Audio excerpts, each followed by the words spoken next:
Welcome to the Functional Medicine Radio Show with your host, Dr. Carri Drzyzga, known internationally as the Functional Medicine Doc. Dr. Carri is committed to helping patients find the root cause of their health problems and fixing the cause with natural treatments so they can feel normal again. Dr. Carri is the founder of Functional Medicine Ontario and is the author of the hit book, Reclaim Your Energy and Feel Normal Again. Please welcome your host, Dr. Carri Drzyzga. Hello, everybody, and welcome to the Functional Medicine Radio Show, the only internet radio show dedicated to giving you real solutions to improve your health. Not only are they real solutions, but they're natural solutions as well, because as you know, the one and only true wealth you have is your health. I'm your host, Dr. Carri Drzyzga, the Functional Medicine Doc, and I'm committed to helping you find the root cause of your health problem, fix the cause with natural treatments, so you can feel normal again and live your life to the fullest. Just a quick bit of housekeeping before I introduce today's special guest. I'm so happy to announce that I'm now working on my next book. The title is Reclaim Your Energy and Feel Normal Again for Men. I've discovered 14 root causes of fatigue. I like to call them the fatigue factors. And in this book, I'll explain 8 of the 14 and how they specifically relate to guys. And of course, I'll include my own personal fatigue story, along with 4 or 5 other stories from real fatigue cases from my private practice. This book should be ready later this year, so keep an eye out for it. That's it for housekeeping, so let's get started. I'm so very excited about this week's show because my special guest is a mentor of mine. He is Dr. Dan Kalish. Let me tell you a little bit about him. Dr. Kalish is a pioneer and founder of the Kalish Method, which is a model of functional medicine which solves patients' health challenges through a proven lab-based program by addressing the 3 key areas of health, which are hormones, the digestive tract, and detoxification. He has trained thousands of practitioners all over the world, including some of Dr. Mercola's medical staff and some of the Mayo Clinic physicians and me. He is the author of 2 books, The Kalish Method, Healing the Body and Mapping the Mind, and Your Guide to Healthy Hormones. And you've probably heard him on some of the health summits that have been around. Dr. Kalish has been on many of the health summits. Dr. Kalish, thank you so much for being my special guest today on this episode of the Functional Medicine Radio Show. I appreciate you having me. Thank you. Dr. Kalish, so many of my patients have read your book, and one of the most common things that I hear after they read your book is just how simple and easy it is for them to read and understand. And they get so many aha moments, like they can see themselves in your book. You did such a great job writing your book. Thank you. Yeah, I think that's the main thing about functional medicine is that at one level it's incredibly complicated, and that's how it's taught to doctors usually. Yes. But at the interface where you're actually utilizing it, it's quite simple. And I think that the more that we can translate it into simple language, the more people can understand and take advantage of it. Yeah, and I do hear that from patients coming in. They've listened to the thyroid summit or the depression sessions or the digestion summit, and they're all jazzed up about functional medicine, but it can be confusing. There's so much to think about. They come in, should I have my MTHFR checked? Should I do a stool test? Should I check for heavy metals? They don't really know where to start in. And with your program, you really break it down into the big 3 to really start with for patients. So can you kind of describe that? Yeah, so we start off, and this is, there's a logic to the order, so people tend to get sick in a pretty specific way, regardless of what the final symptoms or disease is. People get sick because they're stressed and they're not taking care of themselves. Their gut starts to fail, and then their liver becomes toxic. So we look at these 3 basic systems. We look at stress hormone physiology, we look at digestive function, and then we look at toxins and the liver and detoxification. In that order, sometimes all 3 of them if we're able to do all the lab testing. And then it's the model by which people end up developing problems, but it's also the model by which we usually treat people. So we address stress and stress hormones first, then fix the gut, and then work on detoxification in that order. So today I wanted you to kind of focus on hormonal imbalances, both for women and men. I know our audience tends to be more women than men, but One of the things that I learned that you really hit home for me when I was taking your mentorship program was how vitally important it is to have really good gut health in order to have good hormonal balance. Yeah, so this is one that's tricky, when because there's a causative sequence, there's a treatment sequence, and then there's what patients are thinking about, which Yes. is how do I feel today? And these Yes, things are all yes. independent variables. So let's try to explain that. By what I mean by that is that, from a patient's perspective, you're just thinking about, wow, I feel really crappy today, and I'm having hot flashes or night sweats, or I can't get pregnant, or I have PCOS or PMS, or I have migraines at every, certain time of the month, or I food cravings certain time of the month. There's some clear sex hormone related symptom. For men, it's typically low sex drive, hence the advent of things like Viagra and everything. Obviously, these are pretty, universal problems that both men and women experience is sex hormone imbalances. And so then it's logical then to think, I've got a hormone imbalance and I just want to fix my sex hormones and then I'll be better. But the problem is that there's usually a sequence of events that's led to the sex hormone imbalance, and that usually starts with the stress response in the adrenal glands, bleeds over into the digestive tract, and then ends up kind of fulminating as a female hormone or male hormone imbalance. And if you treat the sex hormones directly, initially by themselves, it usually doesn't work very well, and people get very frustrated. Patients get frustrated, doctors get frustrated.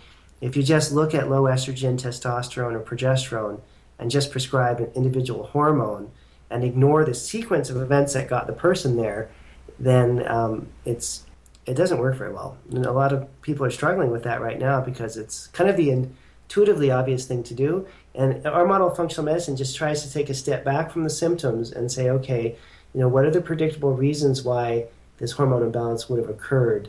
And a very large percent of the time, we see it centered around digestive health.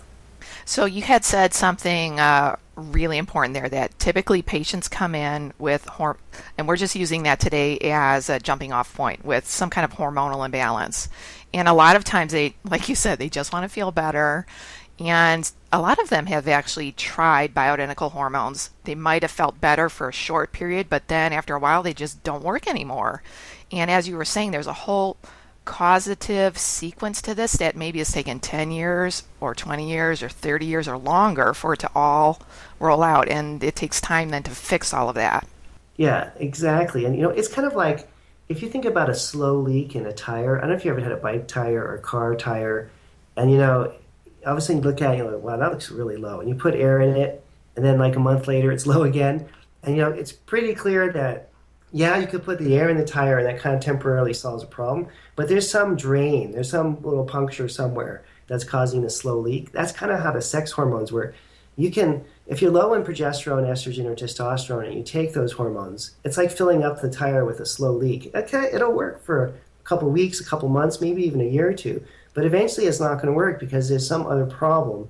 And usually the slow leak, is coming because of stress that's being placed on the adrenal hormones. And if we can actually test and correct the adrenal hormones, then all of a sudden the sex hormone issues start to stabilize and are very easy to handle. So can you just go over the causation sequence again? Yeah, so usually there's three major factors that make us sick. The first is emotional and spiritual disconnection. That's kind of the leading, trigger of health problems. Could be someone in your family dies. It could be you don't have a really strong spiritual belief anymore, and you're just sort of, you go through this death process and you're grieving and you don't understand about yourself and your own death. That's a really common trigger. It could be in a really bad marriage or an unhealthy relationship with your kids or your parents or whoever it may be. So, emotional and spiritual stress pushes the adrenal glands. We also have dietary stress and then inflammatory stress. So usually it's a combination of emotional, dietary, and inflammatory stress that throws off the adrenal hormones. And this one adrenal hormone called cortisol skyrockets and goes up. And the first thing that happens when that occurs is we start to break down the gut lining. And this is the direct connection between hormones and the gut. So if you're stressed, we call it catabolic physiology. And catabolic means that your body's breaking stuff down. So when we're stressed, we break things down, and one of the first structures we'll break down to try to get fuel is the gut lining. So as soon as you're emotionally stressed, dietarily stressed, or have some kind of inflammatory stress, your gut lining is going to be deteriorating. Your immune cells there aren't going to work as well, and you're going to likely pick up either a food reaction type problem or a problem with some kind of an infection or pathogen in the gut. And then as that starts to kick into gear, your sex hormone levels start to drop, because when cortisol goes up, the female hormones start to drop in response to that, because you're, in a sense, sort of burning up or using up so much cortisol that estrogen, progesterone, and testosterone start to drop. So this is where you find almost everyone, as you well know, you've been doing this for a long time too, almost everyone walks in, I can't get pregnant, I'm having hot flashes and night sweats, there's something wrong with my sex hormones, and then we trace it back and we see, oh, there's actually a problem with your gut, and that actually traces back to the stress response and the stress hormone cortisol. And, you know, I've been in practice 23 years. I've never seen an exception to what I just said. I'm sure they do exist. In other words, I'm sure there are some woman somewhere who had a spontaneous failure of her ovaries unrelated to the whole rest of her body, but I've never seen it. 10,000 patients, 23 years. So I think the most common pattern is what I just described.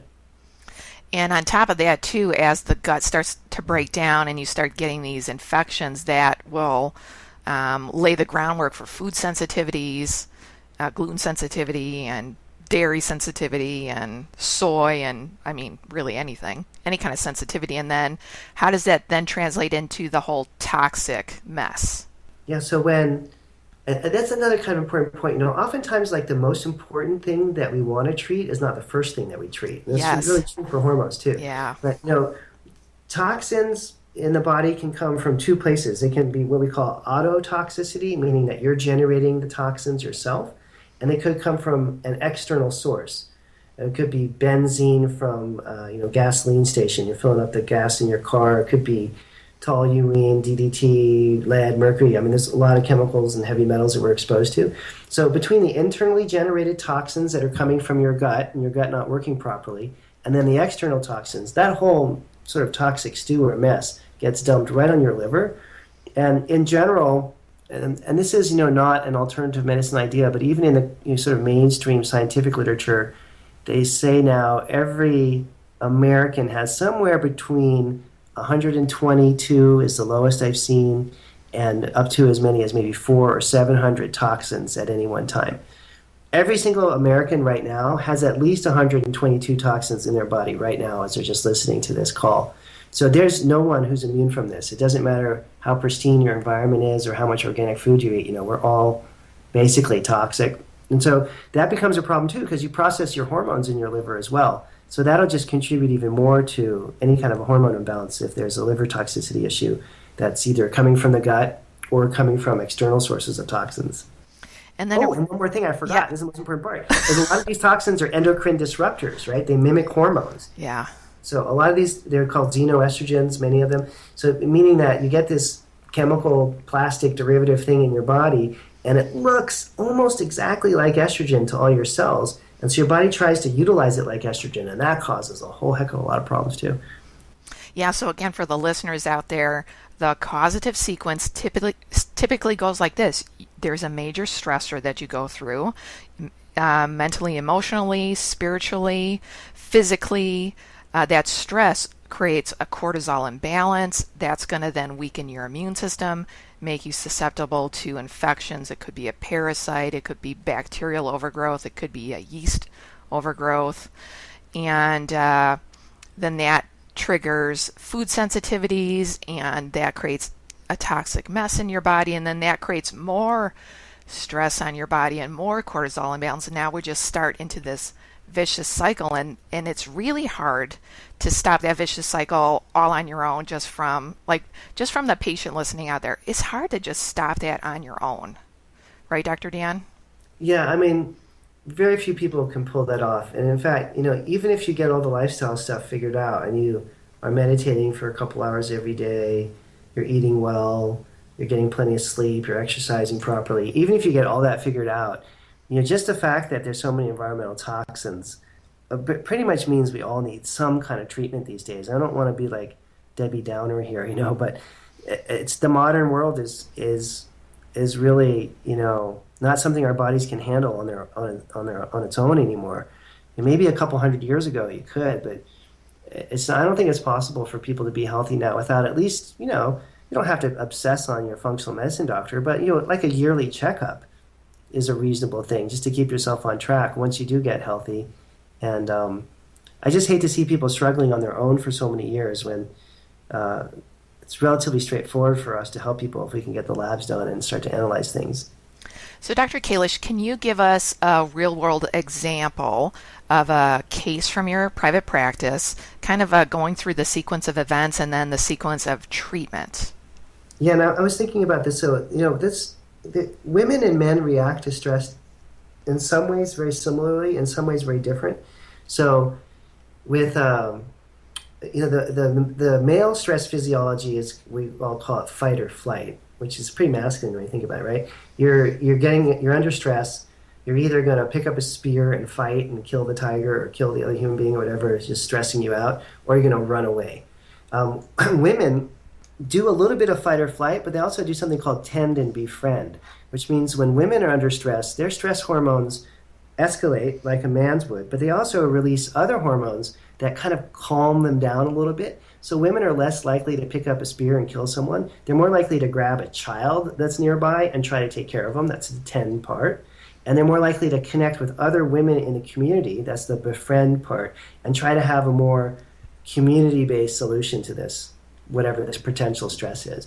So women have a slightly different hormonal response. But I think also in our culture, women are under so much emotional pressure from work, world, and family that they tend to have as many cortisol problems as the men do, even though they have this kind of inborn system that's built in for them to be able to take care of themselves a little bit better. So, the typical patient that I work with, and I probably have, seen this exact same pattern a couple thousand times, would be in her mid-40s, like say age 40 to 50, with chronic low-grade digestive problems and then some kind of hormone problem layered on top of it. That's the standard person that we see. But when you're looking for more kind of interesting and fun and dramatic cases, my favorite patient right now is this woman. She's probably like 35, 36 years old. She's a helicopter pilot, which for some reason I think is just really cool. That this is what her job that is cool. Isn't that cool? Yeah. And so she had, she came in with chest wall pain, really intense chest wall pain, digestive problems, and she wants to get pregnant. She can't get pregnant. And so pretty straightforward. We ran an adrenal panel, looked at her female hormones, checked out the gut and toxicity issues. And it turned out her whole problem centered around an infection we call Giardia, which is a pretty common parasite, intestinal parasite that people can get. And so running a couple $100 stool test, finding the Giardia, treating the Giardia, and then working on her adrenals. And, within 3-4 months, she was pregnant. And, it's an interesting pattern because you'll find that, as we mentioned earlier, the more of a drag that you have on the digestive tract, the more inflammation you get and the lower your sex hormones go. So many times with women, if we simply put them on a gluten-free diet and treat a parasite, they'll find their fertility, their natural fertility, comes right back. And if anyone's really interested in this, you could Google celiac disease and fertility. There's literally dozens and dozens, if not hundreds of research studies, mostly done in Europe, on the connection between gluten and inflammation in the gut and infertility. And that extends out to older women, too, who are going through perimenopause that have hot flashes and night sweats. Same kind of pattern. Okay, so my favorite male patient right now is a man. He's probably in his late 50s. Really sweet guy. Nicest guy in the world. He's married, happily married, which is great. Hardly ever see that, it seems like. In a great relationship. I think they've been together forever. I bet they've been married for 25, 30 years because she answers his questions and it doesn't seem to bother him. They're really comfortable with each other, really supportive. And it's just wonderful to see a long-term marriage that's worked out for everybody like that. And by the way, that's one of my tenets of, overall health is good long-term relationship. Bad marriages really just destroy people's health no matter what. Anyway, so he's a marathon runner now. So he's been running marathons for many decades.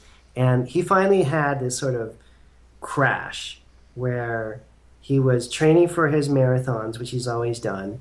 He picked up H. pylori on a trip. They were in somewhere overseas, Central South America, something like that. He picked up H. pylori. It was a family trip because he came back home. The daughter also had H. pylori, and she got sick as well. And this was going on for like 2 years. Medical doctors were testing, couldn't figure out what was going on with him. And then all of a sudden he completely collapsed and wasn't able to exercise anymore, which for this guy was, a pretty serious problem, because that was one of the main parts of his life, was training for marathons. And so we were able to, in a really straightforward way, and this case just happened a couple weeks ago, get him on an adrenal program, as you know, super simple, get him on a good quality adrenal program, start to give him a little extra DHEA because he had really low testosterone and low sex drive, get his H. pylori cleared up, which all the medical testing had missed, but he was complaining about burning pain every morning from 4 in the morning until around 9 in the morning. It would wake him up. He'd be lying in bed with burning pain for 5 hours every day, 7 days a week for 2 years. Pretty obvious he had H. pylori. And my test was able to find it, treat the H. pylori, and now the guy's just like on the road to recovery. It's so satisfying to be able to solve these problems with just a couple of relatively simple labs. It's not even that complicated, really. And again, for the listeners out there, if you're a man or a woman suffering from some kind of hormonal imbalance, do not be surprised at all if you have a big problem going on with your gut health. It could be an infection, it could be food sensitivities, oftentimes it's both. Plus, you might not have any apparent digestive symptoms at all. It could only be hormonal problems that you're actually feeling. Right, Dr. Kalish? That's the hardest part, is that the symptoms don't necessarily correlate with what the origin of the problem is. That's what makes functional medicine so difficult. It's not symptomatically oriented. Anyone who's been through enough symptomatic treatments knows that sometimes it works, sometimes it doesn't. It's really like a shot in the dark. But if we can think about body systems and have a clear model of treatment, then you can address symptoms, not one-to-one, not like this pill for that symptom, but in a more comprehensive manner. Yeah, and really getting your body into a whole new level of health, not just Band-Aid medicine, but really true medicine, true health care. Yeah, and I'll tell you, functional medicine is just coming into its own right now. It's so exciting for me to talk to doctors every day and see how well the public is starting to receive this message that we've been hammering away for 20 years, Absolutely. And the last thing that I wanted to ask you about, one thing that you had said as you were teaching me, and this really hit home, you had said the cases that you have seen that have been that have had the long-lasting hormonal imbalances, like they might have really terrible hot flashes, but you go back and they're like, well, I've never had normal periods, or I've always had painful periods, or I've always had PMS. They usually have the worst gut health too. Yeah, there's a direct relationship between the length of time that you've had a female hormone problem, how severe the symptoms are, and how damaged the gut is. And it's not that they're connected. They're like literally different sides of the same coin. So, if you're thinking about a coin and you flip it over, you see one side, you see the other side. Would you say they're connected? No, it's the same coin, right? So this is a revelation I had maybe after being in practice for 15 years, is that they're not just related. They're the same problem. We just see it from different ways. And the common link is chronic inflammation, because chronic inflammation, what does it do? It destroys the gut lining and it destroys our hormone output simultaneously. You can't have chronic inflammation and have your gut be okay, and you can't have chronic inflammation and have your female hormones be okay. That's impossible. And that's why these two things are not just linked or connected, but they're really two aspects of the same exact problem: gut health and hormones. Dr. Kalish, we're starting to run low on time. How can our listeners find out more about you? Where can they find your book? Tell us what your website is. If you have a Facebook page, give us all the goods. Yeah, so we have, for patients who are interested in contacting me, we have kalishwellness.com. It's Kalish wellness.com. And I work with people all over the world doing phone consults. And then for doctors that are interested in training programs, we have the Kalish Institute, which is Kalish Institute.com. And that's where we do all the doctor training programs like the one that you took. Dr. Kalish, thank you so much for being my special guest today. This has just been an awesome interview. I appreciate it. Thanks for having me. All right, that wraps up this very special episode of the Functional Medicine Radio Show with Dr. Dan Kalish. And I want to thank you, our listeners, for tuning in today. And I'd like to invite you back next week for another episode of the Functional Medicine Radio Show. As always, I'm your host, Dr. Carri Drzyzga, the Functional Medicine Doc. Have a great week, everyone. You've been listening to the Functional Medicine Radio Show with your host, Dr. Carri Drzyzga, known internationally as the Functional Medicine Doc. Dr. Carri is committed to helping patients find the root cause of their health problems and fixing the cause with natural treatments so they can feel normal again. Dr. Carri is the founder of Functional Medicine Ontario and is the author of the hit book, Reclaim Your Energy and Feel Normal Again. Please tell your friends about the Functional Medicine Radio Show, and we'll see you next week with more from Dr. Carri.